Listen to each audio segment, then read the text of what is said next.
Hindi mo kailangang pagtiisan, Mitena, ang kanilang masamang pagtrato sa iyo. Sino ka? Nasaan ka? Humantad ka sa akin at magpakilala.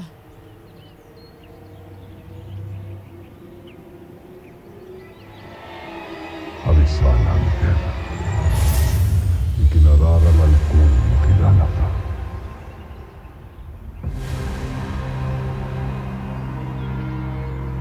Nakikilala kita. Nakita na kita sa aking mga mata. Lumayo ka sa akin! At huwag ka nang magpapakita pa! Hindi mo kailangang matakot, Mitena. Sapagkat hindi ako naparito bilang isang kaaway, kundi isang kaibigan at kapanalig na naaawa na sa iyo dahil sa hindi makatarungang suklam at pagtrato ng lahat sa iyo bilang isang dating reyna ng Encantadia. At anong uri ng pakikipagkaibigan ng iyong nais sa akin?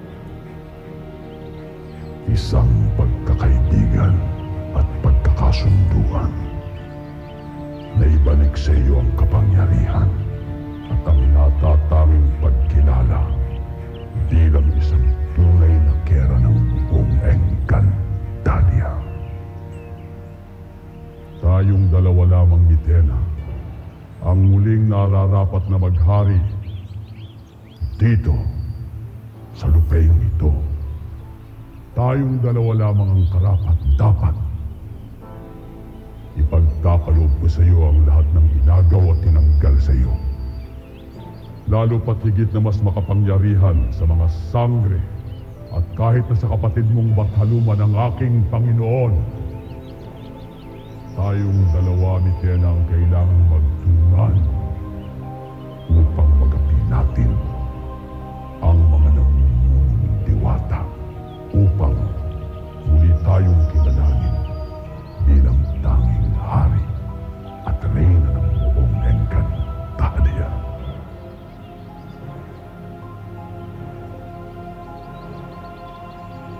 Huwag mo akong tuksohin.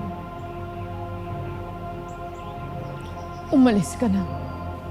Bakit, Mitena? Umaasa ka pa ba na ang iyong pagbabago ng ugali ang iyong magiging katupusan? Sa palagay mo ba ay pagtitiwalaan at paniniwalaan ka talaga nila rito? Hindi mo mahahanap sa mga engkantado ang pagmamahal na ninanais mo, kung hindi sa kapangyarihan at sa walang hanggang pagkilala na makakamtan mo lamang kung makikipagtulungan ka sa amin ng aking Panginoon. Huwag mo nang guluhin ang aking isipan! Umalis ka na!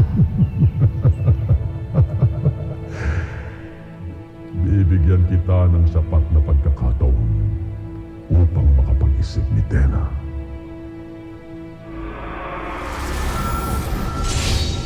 Kapag nakapagpasya ka na ikaw ay para sa amin, hipan mo ang plautang ito at agad akong darating. Hihintayin ko ang pagbabago ng iyong isipan at batid ko na mangyayari yon, Mitena.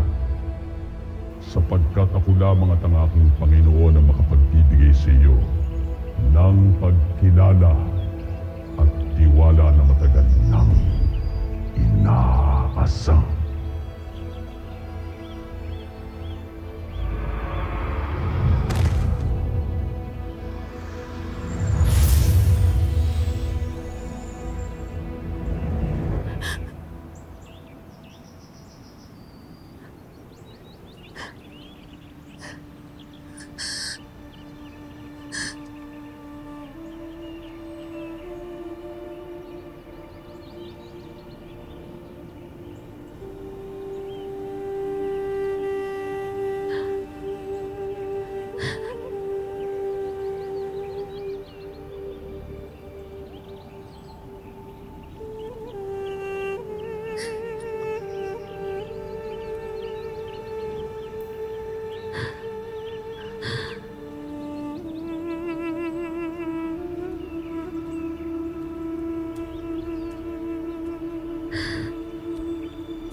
niyo muling bumaba ng Encantadia, kailangan bigyan ng babala ang inyong kapatid. Ngunit paano ko yun gagawin kung ito talaga ang tadhanang kailangan landasin ng aking kapatid? Niya nang lubos ang kanyang sarili at mahanap ang kanyang dalisay na katubusan pabalik sa akin. Kung gano'n, kailangan mo mamagitan kay Hara Alena. Isiwalat mo sa kanya yung pagbabalat kayo ni Hagorn upang matulungan natin ang ating lupain. Ginawa ko ng lahat upang tulungan sila. Binigyan ko na sila ng babala. Maging si Alena ay may kailangan ding matutunan sa kanyang sarili.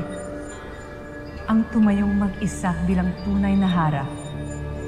At mamuno ng may malinaw na kaisipan na may awa at walang kinikilalang paghawak sa katarungan. Hahayaan mo na lang sila na makapatil lang si Hagorn. Nasa kamay na ng lahat ng mga sangre ang pagkilatis at katubusan ng Encantadia Maika. Umaasa ako na makakapasa sila sa mga pagsubok na ito. Paano kung hindi? Maging ang mga gaya kong bataluman ay may kapangyarihan na may hangganan din. Kaya't umaasa ako na hindi tayo bibiguin ng mga sangre.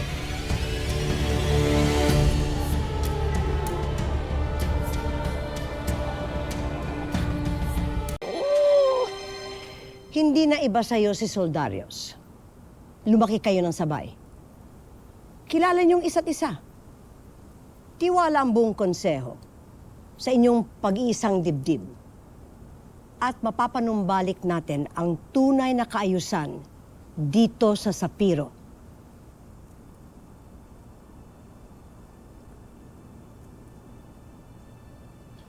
Narinig ko ang iyong mungkahi. Ngunit nararapat lang na magkaroon ako ng panahon upang pag-isipan ito.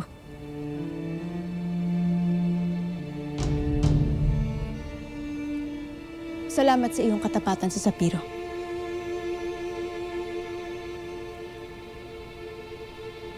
Iyon lang muna sa ngayon.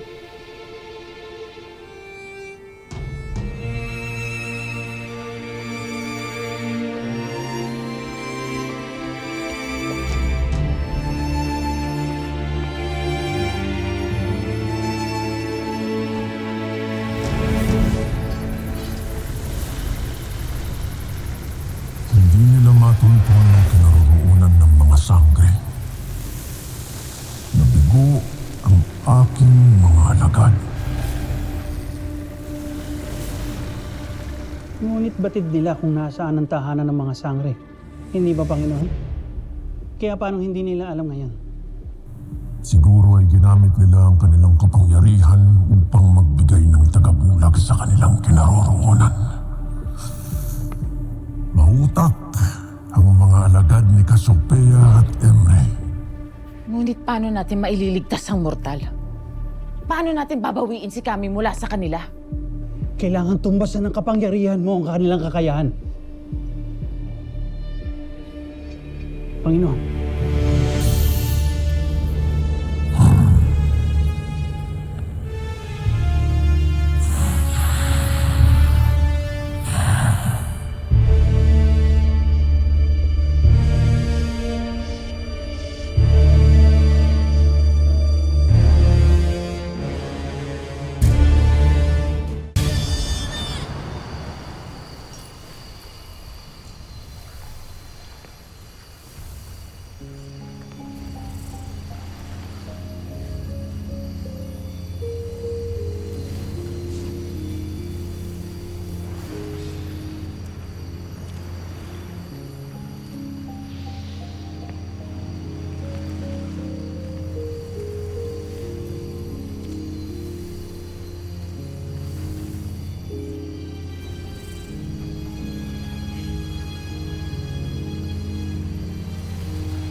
Wala naman kita, nanay.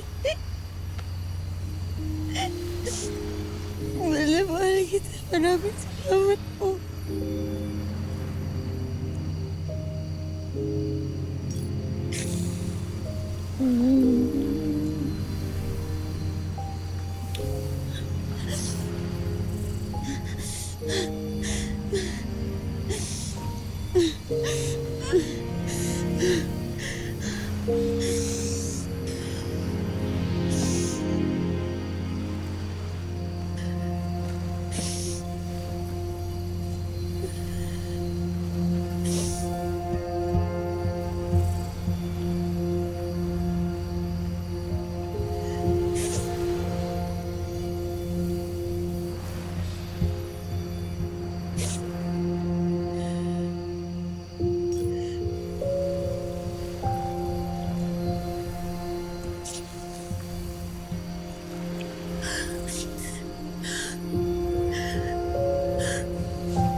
Mahal na mahal kita at maraming salamat, Nanay Mona, sa pagmamahal mo sa akin.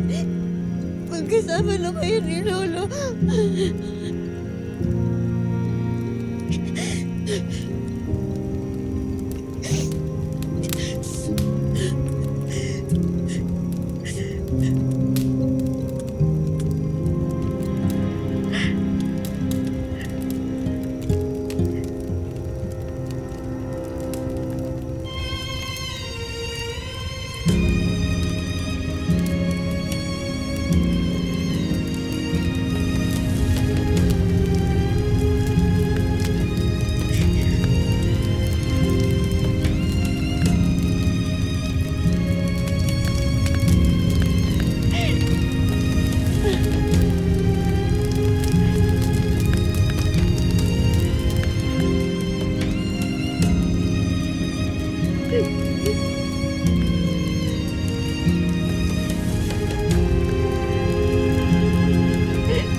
Hindi na pwedeng maulit pa ito.